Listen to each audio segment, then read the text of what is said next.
So now Poe is still where we left off. He is the Dragon Warrior, basically, but he's still finding his way.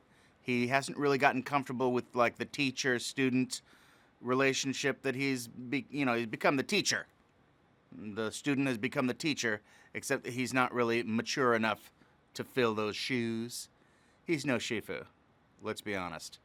He's no Oogway. And he's freaking out a little bit because he's not up to the task. The new responsibilities are kind of weighing down on him. And then who walks into his life?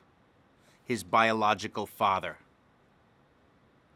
And it's a mind blower for Poe. He doesn't know quite how to process it. He's obviously stoked. He's super happy to meet his real dad. But, the father who raised him, the goose from the noodle shop, none too pleased about the new recent events.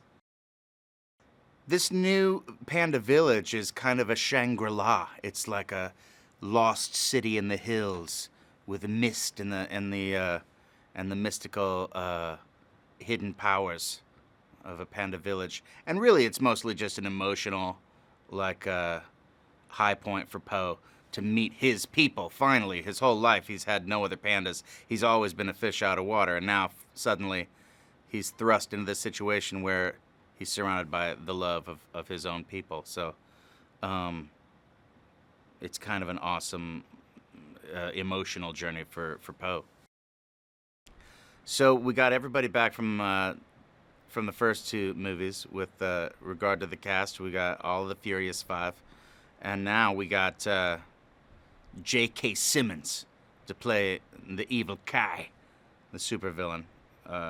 He's amazing. You may have seen him in a little movie called Whiplash. Fantastic performance. Oscar winner. We got Bryan Cranston. A lot of people say pound for pound best actor in the world. I don't know if you saw Breaking Bad, but amazing cast we got.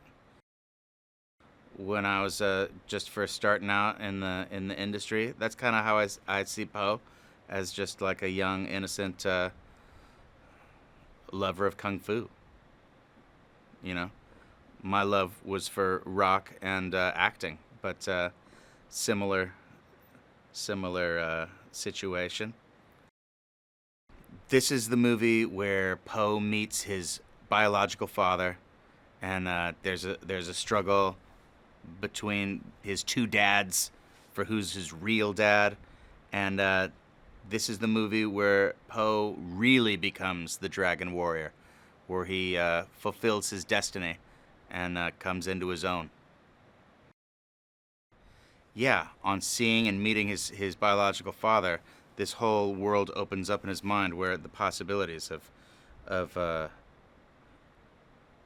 meeting, potentially hundreds of his kind, it's overwhelming. We've had a great adventure, It started off so many years ago, and we hit it out of the park, and it's one of my,